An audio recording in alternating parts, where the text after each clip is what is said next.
Tere tulemast Sakulete podcasti, mina olen Mairit ja täna on mul külas Kadi Saal, kes on isikliku arengu toetaja. Tere, Kadi! Tere! Sina oled töötanud ka töökeskkonna disainerina, sa oled õppinud coachingut ja sa oled lõpetanud esimese aastaga Holistika instituudis. Tõsi. Mis on just see töökeskkonna disainer? See oli minu jaoks väga huvitav amet. Et kas sa võiksid natukene rääkida sellest, et mida see tähendab? See roll iseenesest oli niisugune nagu hunt kriimsilm. Et töökeskkond, me teame seda töökeskkonda kui niisugust füüsilist ruumi, mis oli ka minu roll, selle füüsilise ruumi loomine, hoidmine, arendamine, aga väga oluline roll töökeskkonna juures on see nii-öelda emotsionaalne pool või sotsiaalne pool. Ja päris suur tükk sellest oligi selline inimeste toetamine, vaimse tervise teemadel rääkimine, sihuke vaibalt välja toomine ja kultuuri loomine, et nendest teemadest peab rääkima, see on okei rääkida ja kuidagi seda nagu hirmu ära võtta nii töötajatelt kui ka juhtidelt, et ma vaatasin, et te oletegi hästi palju rääkinud just tervishoiust keskkonnas, töökeskkonnas siis. Et mis teie enda kogemus on, et kui palju hetkel Eestis sellega tegeletakse niimoodi ettevõtete siseselt, et kas on ikka arenguruumi või on asjad päris hästi meil? Ma olen nüüd mõned aastad eemal olnud, et ma arvan, et siin need hüpped on olnud päris suured, et ma ei ole, mul ei ole täna seda täit pilti, aga ma arvan, et aina parem. Sest et kogu ühiskond räägib sellest rohkem, et siis lihtsalt ettevõtted, ma arvan, nad peavad kaasa tulema, nad peavad suuri samme astuma, et ja ma arvan ja ma loodan, et seda on tehtud ka. Aga kui me nüüd toomegi paralleeli just selle töökeskkonnaga ja siis suhe iseendasse, et need on tegelikult ikkagi väga seotud, et te olete just rääkinud sellest, et peaks olema tervislik suhe iseendaga.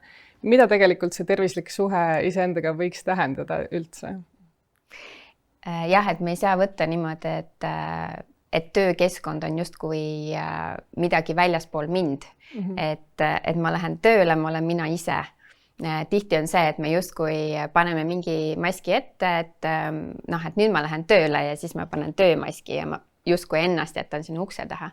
Et oluline on see, et sa lähed tööle ja sa oled ikka sina, et sa ei valeta endale, et sa oled endaga kontaktis, sa tead, miks sa seda teed, sa tahad seda teha.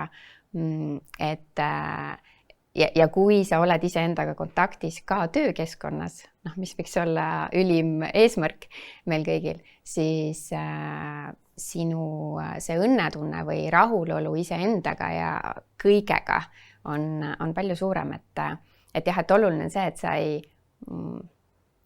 ei lahterdaks ennast, et kodus ma olen ema, tööl ma olen töötaja, sõpradega ma saan kokku, siis ma olen sõber, kui ma saan vanematega kokku, siis ma olen tütar või poeg, vaid sa oled ju kogu aeg sina. Aga kuhu see võib viia siis, kui on selline igapäevane endale valetamine või selline iseendaga halb suhe, et sa paned iga kord selle maski tööl ette, mängid seal, et sa oled keegi teine, aga tegelikult ma kujutan ette, et see võib mõjuda nagu pikaajaliselt päris halvasti. Et mis need tagajärjed võivad olla? Tagajärgi, ma arvan, et nii palju, kui meid on erinevaid inimesi, on neid tagajärgi, et kuidas keegi kellegile see mõjub. Aga ma siiralt usun, et depressioonid, ärevused, kõikvõimalikud vaimse tervise probleemid tekivad ka sellest, et me päriselt ei ole ise. Tihtipeale me isegi ei tea, kes me ise oleme, aga lihtsalt see, et me kogu aeg etendame kedagi. Ja kui väsitav see on, et me mõtleme vahest, mõtleme näitleja peale, et tõmbame ta nagu endast välja, nii et ta on näitleja. Tal on see roll. Kui väsitav see võib olla, aga me teeme seda ise kogu aeg, 24/7. Et kõik need väsimused, uneprobleemid, see on nagu nii palju ja ongi, et kuidas kellelegi see mõjub. Minule ise mõjus niimoodi, et ma ühel hetkel leidsin ennast depressioonist noh, et see ei pruugi nii olla. Tihtipeale, noh, võib-olla see on nagu kõige hullem variant või noh, et siuke nagu, noh, ma tegelikult valb öelda kõige hullem, ma ei tea, minu jaoks oli päris hirmus. Alkohol, pidutsemine, narkootikumid, kõik see on ju põgenemine. Ja just võib-olla ka see, et sa lähed koju ja siis kõik see pinge ja väsimus tuleb välja ja kannatavad näiteks sinu pereliikmed või lähedased või kes iganes. Et see kindlasti see mõju kandub ka mitte ainult iseendale, vaid ka teistele. Absoluutselt ja tööolukorras võib samamoodi olla. See maski kandmine võib olla nii raske ja sa üritad, aga sa võid olla kergesti ärrituv. Sa võid olla ülitundlik. Lihtsalt sellepärast, et sa ei jõua. Ja siis käib niimoodi, võib-olla, noh, keegi ütleb midagi, võib-olla see ei ole üldse sinule suunatud, aga lihtsalt, et see koorem on nii raske ja see kumm on nii pingul kogu aeg. Ja seal on vaja ühte väikest nagu seda ja käib, et absoluutselt see mõjutab kõiki, aga eelkõige see mõjutab sind ennast. Aga kuidas seda siis vältida või pigem kuidas siis käituda, kui sa tunned, et sa oled nüüd jõudnud sellesse punkti, kus just oli see viimane sade ja sa plahvatasid, et mida edasi teha või kuidas inimene ise sellest peaks välja saama? Ma arvan, et eesmärk võiks olla see, et sa ei jõua sinna punkti. Ehk siis ennetamine pigem. Absoluutselt, et ja see märkamine. Et sa hakkad ennast märkama. Sa hakkad ennast kuulama. Sa hakkad ennast väärtustama. Sa sead ennast prioriteediks. Tihti me räägime seda, et ma võtan aega iseendale ja ma ju käin trennis ja siis ma käin sõbrannaga õhtuti jalutamas, aga küsimus, et kas on aeg sinule või see on lihtsalt põgenemine millestki. Et päriselt võtta aega, vaadata enda sisse, kuulata ennast, käia looduses, tunda, et sa oled osa palju suuremast, et ennetada kõigepealt. Ja kui sa oled selles punktis, et siis sa saad aru, et oot, et nüüd ma olen siin ja nüüd mul on valik tulla siit välja. Et endale pead ikkagi teadvustama, et sul on vaja nüüd kuhugi poole liikuda, et kui sa oled juba selles punktis. Ja. Et tihti on nii, et me jõuame sinna punkti ja siis me kukume sinna sisse ära ja siis me oleme ohvrid. Siis on see, et noh, töö on süüdi, ülemus on süüdi, ma ei tea, mees või naine on selline, noh ja siis kogu see, ma ei tea, keskkond on kõiges süüdi. Aga päeva lõpuks on see, et me oleme meie ise, need on meie tunded, need on meie maskid ja need on meie valikud. Ja siis on see, et kui sa oled selles kõige madalamas punktis, et sa ei unusta ära, et sul on valik. Et enda vastutus on see. Täpselt. Ja et sul on valik, sul oli valik sinna minna ja nüüd on sul valik ka sealt välja tulla. Et noh, ma räägin seda kõigile teistele, ma räägin seda iseendale ka, et lihtsalt, et selles, et kui sul on see ülim raske, et siis on hästi kerge justkui alla anda ja tihti inimesed annavadki alla. Ja see on just see koht, et kus sa ei tohi tegelikult alla anda. Vaid see on see, et sa märkad, ütled endale, et ma nüüd kuulen mind, ma kuulen ennast, ma märkan ennast ja nüüd on prioriteet mina. Aga kuidas tulevad mängu siin teiste inimeste ootused ja võib-olla selline väline surve, et just olla see inimene, kes läheb sinna tööle, teeb seda ilusat nägu. Näiteks noortena näite võib tuua, et vanemad võib-olla ootavad, et sinust saab jurist, sest et sa oled selle tee valinud, sa oled õppinud selleks, sa väga pingutasid, et sinna jõuda ja nüüd sa oled selles augus. Sul võib olla see nii-öelda edukas töö, aga kuidas siis balansseerida seda teiste ootust ja sinu enda seda sisemist rahulolu? Need teiste ootused ju tegelikult hakkavad meiega kaasas käima juba, noh, me oleme sellised. Ja tegelikult see tuleb juba kodust kaasa. Kogu aeg on kellegile meile ootused või nõudmised isegi halvimal juhul. Et lihtsalt täiskasvanuna on see koht, et kus sa pead nüüd otsustama, et nende ootused on nende ootused ja siis olen mina oma ootustega, oma soovidega. Aga mida me tahame meeldida. Me ei taha pakkuda või me ei taha, et keegi meist pettuks.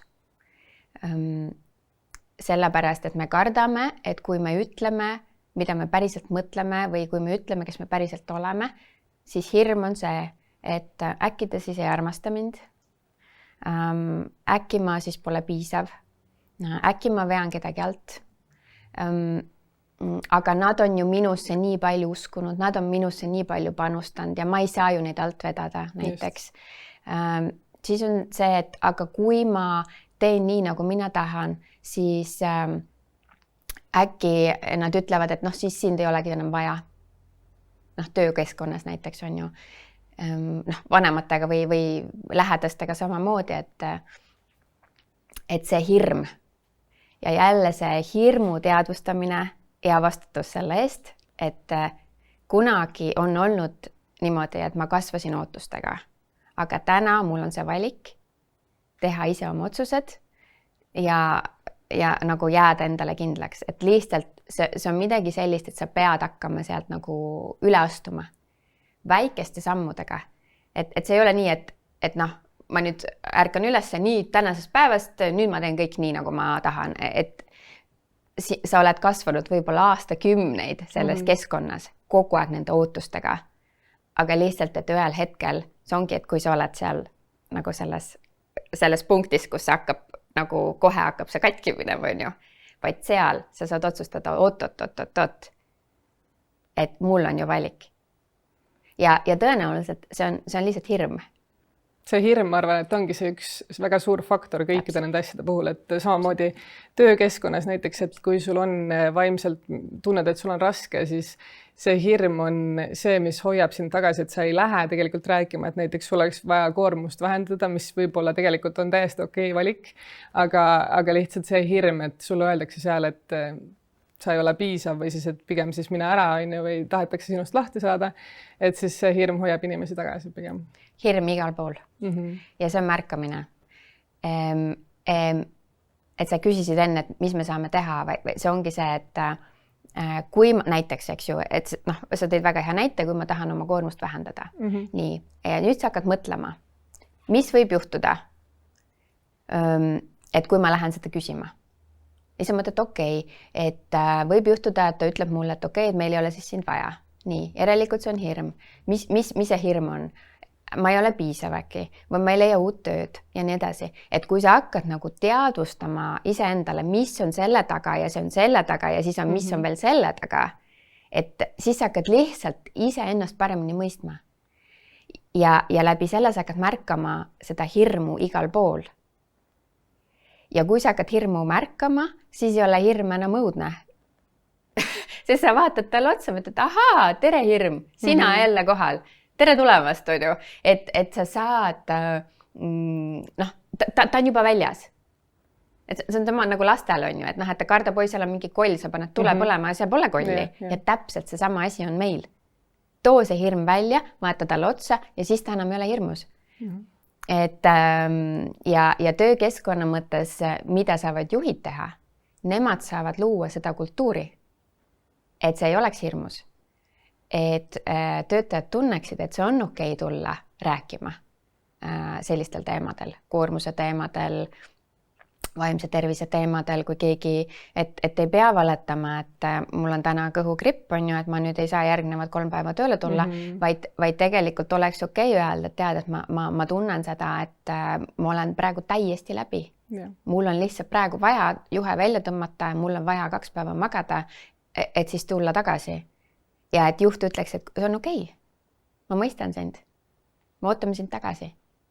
Nagu ära muretse, absoluutselt, et ja see toetus on see, et mida me tegelikult ju vajame igalt poolt on ju, me otsime seda vanematelt, me otsime seda sõpradelt, me otsime seda oma kaaslaselt ja tegelikult see on sama asi, me otsime seda oma tööandjalt täpselt samamoodi. juba algusest saadik näiteks, kui lähed tööle, et siis see, et sulle antakse see võimalus seal või kohe see tunne, et siin võib asjadest rääkida ja samas kui on vastupidine, siis tõesti ma usun, et see on just see, mis viib inimesed nagu väga halba punkti. Täpselt. Aga kuidas toetada võib-olla inimest, kes on näiteks lähedane, tuleb lõpuks, sa näed, et lähedane on lõpuks sellises punktis, siis mis on sellised asjad, mis võib-olla toetusena teha?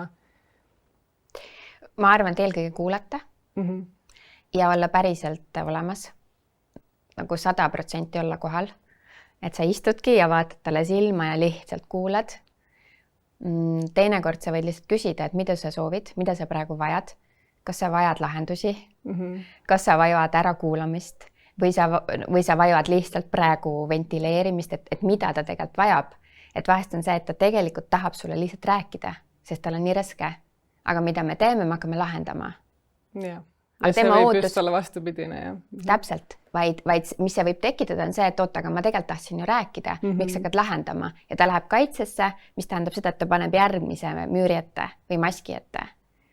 Et ole kohal, küsi, mida sa vajad ja kui ta ütleb, et ma tahan lihtsalt rääkida, siis sinu roll on lihtsalt kuulata.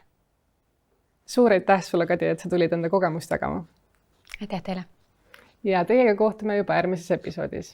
Tšau!